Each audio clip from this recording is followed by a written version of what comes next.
Assalamualaikum dan selamat pagi kepada semua murid 4 Instagram.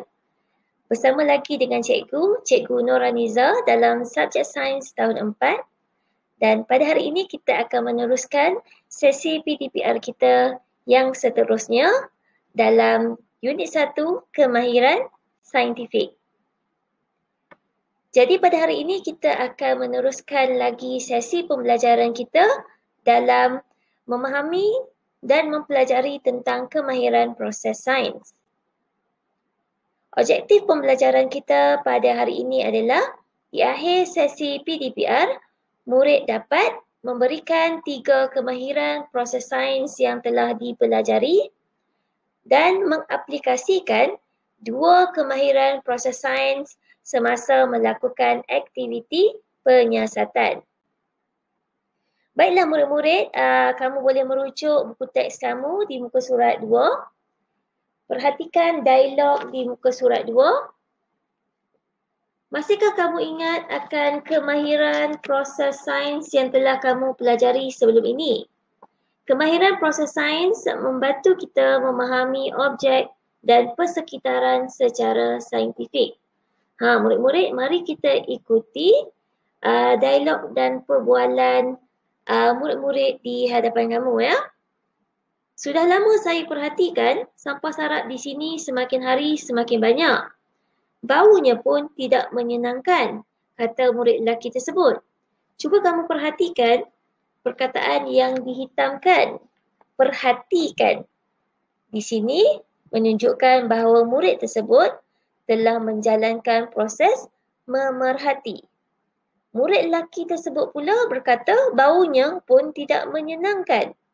Di sini juga murid lelaki tersebut menggunakan kemahiran memerhati. Kerana kemahiran memerhati menggunakan 5 deria, iaitu deria penglihatan, deria pendengaran, deria bau, deria rasa dan deria sentuhan. Mereka berbincang tentang cara untuk melupuskan sampah tersebut. Apakah yang kita boleh buat dengan sampah sarap ini? Bagaimanakah kalau kita kitar semula sampah sarap ini? Bagus cadangan tu. Tapi kita kena asingkan sampah sarap ini dahulu mengikut jenisnya. Jadi murid-murid, kemahiran proses sains yang diaplikasikan di sini adalah kemahiran berkomunikasi. Kerana murid-murid tersebut berbincang secara lisan, mencari keputusan yang terbaik bagaimana untuk mereka menguruskan sampah-sampah tersebut. Kemahiran proses sains yang kedua adalah kemahiran mengelas. Kerana mereka berkata di situ, mereka akan mengasingkan sampah sarap tersebut mengikut jenisnya. Saya kumpulkan barang-barang kertas. Saya kumpulkan barang-barang kaca. Saya kumpulkan barang-barang logam seperti tin minuman. Botol-botol plastik boleh berikan kepada saya. Cuba kamu lihat di sini. Murid-murid tersebut telah menjalankan kemahiran proses mengelas. Kerana apa? Mereka mengasingkan sampah-sampah tersebut mengikut kategori kertas, kaca, logam dan juga plastik. Kemudian, kita timbang tin aluminium ini dahulu sebelum dijual. Saya ramalkan kita akan memperolehi RM8 hasil jualan tin aluminium sahaja. Tin aluminium ini kami beli dengan harga RM4 sekilogram. Jadi di sini murid-murid, kemahiran proses sains yang diaplikasikan ialah kemahiran mengukur dan menggunakan nombor dan juga kemahiran meramal.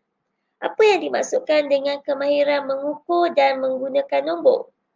Mengukur ialah membuat pemerhatian secara kuantitatif dengan menggunakan peralatan dan menyatakan ukuran dalam bentuk nombor. Cuba kamu perhatikan. Peralatan apa yang mereka gunakan untuk timbang tin tersebut? Mereka menggunakan alat neraca mampatan. Mereka menggunakan neraca mampatan untuk mereka timbang. Jadi berapakah berat yang mereka perolehi? Mereka mendapat berat tersebut sebanyak 2 kilogram. Di situlah kita katakan mereka menggunakan kemahiran mengukur dan menggunakan nombor. Kemahiran yang kedua adalah kemahiran meramal.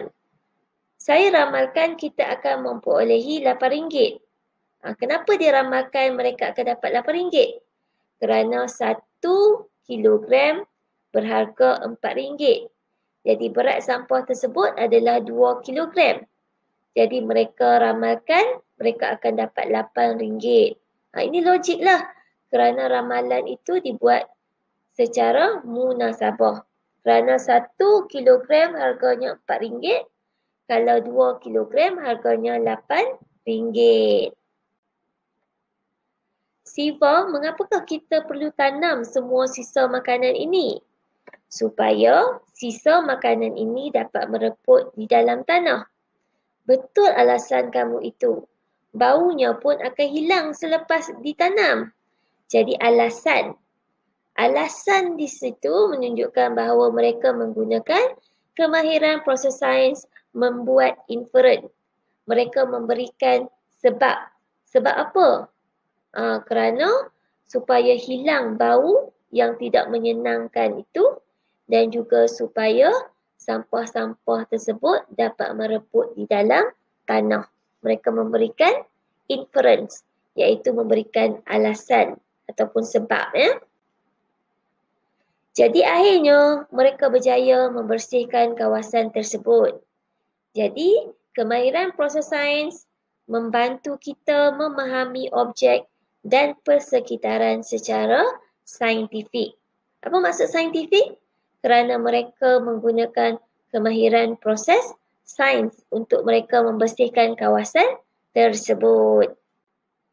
Jadi kita teruskan sesi pembelajaran kita pada pagi ini dengan aktiviti ria, iaitu kita akan membina payung terjun. Jadi kamu boleh rujuk buku teks kamu di muka surat 4.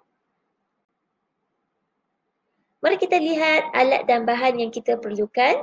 Kita perlukan gunting, pembaris, kertas surih, benang, klip kertas, batu, jam randik dan pita pelekat. Murid-murid tolong berhati-hati ya kerana kamu menggunakan peralatan tajam, iaitu kamu menggunakan gunting. Hati-hati ketika menggunakan gunting supaya tidak berlaku sebarang kecederaan. Mari kita lihat langkah-langkah untuk membina payung terjun.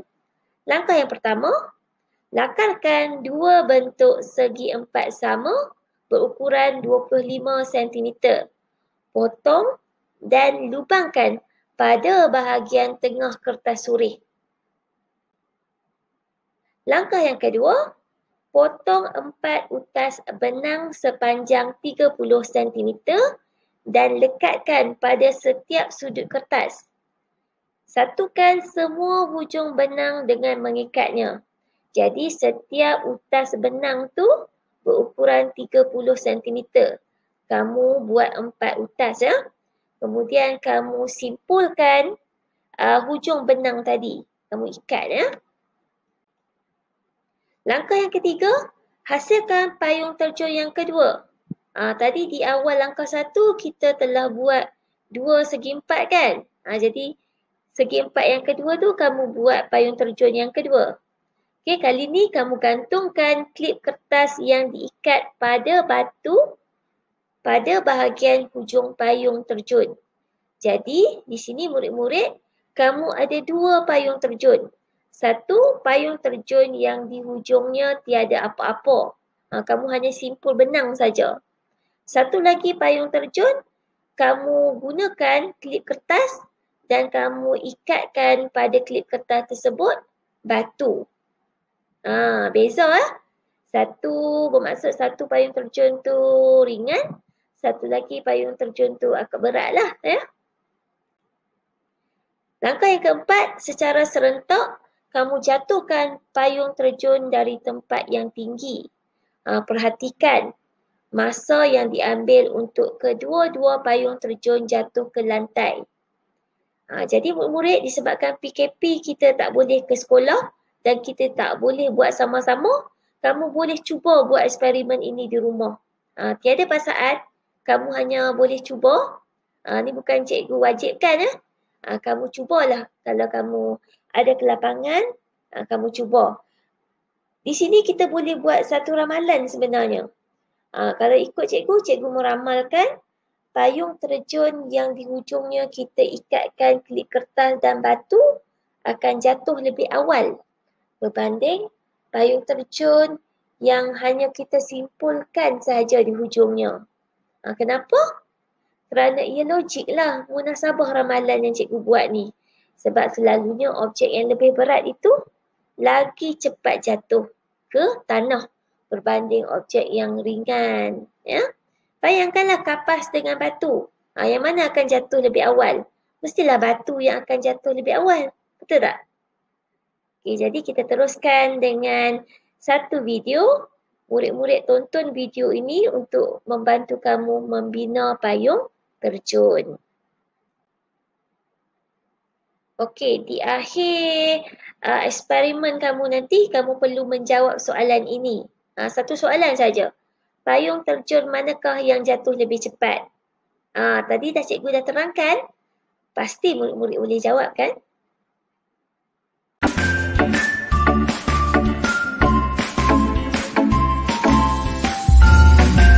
Perhatikan bagaimana dia membina payung terjun ya.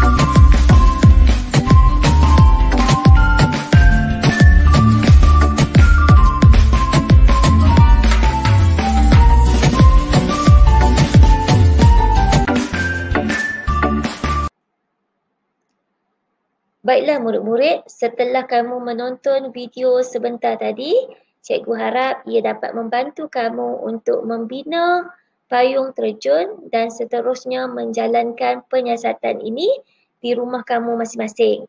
Jadi tugasan kamu pada hari ini adalah tulis laporan aktiviti ini dalam buku latihan sains, rujuk muka surat 4 dalam buku teks kamu. Setelah siap, hantarkan gambar tugasan kamu ke WhatsApp peribadi cikgu ataupun ke Telegram cikgu. Ini adalah contoh laporan yang perlu kamu buat. Kamu ikut contoh cikgu ini, tulis tajuk, tarikh, ya, aktiviti ria, payung terjun, alat dan bahan, senaraikan, gunting, pita pelekat, semua kena tulis. Langkah-langkah, senaraikan langkah-langkah 1 hingga 4. Gambar tidak perlu lukis. Dan akhir sekali jawab satu soalan yang kita bincang tadi. Baiklah murid-murid, sampai di sini dahulu sesi PDPR kita pada hari ini. Semoga apa yang cikgu sampaikan di sini dapat kamu fahami. Sekian dulu daripada cikgu. Jumpa lagi. Assalamualaikum warahmatullahi wabarakatuh.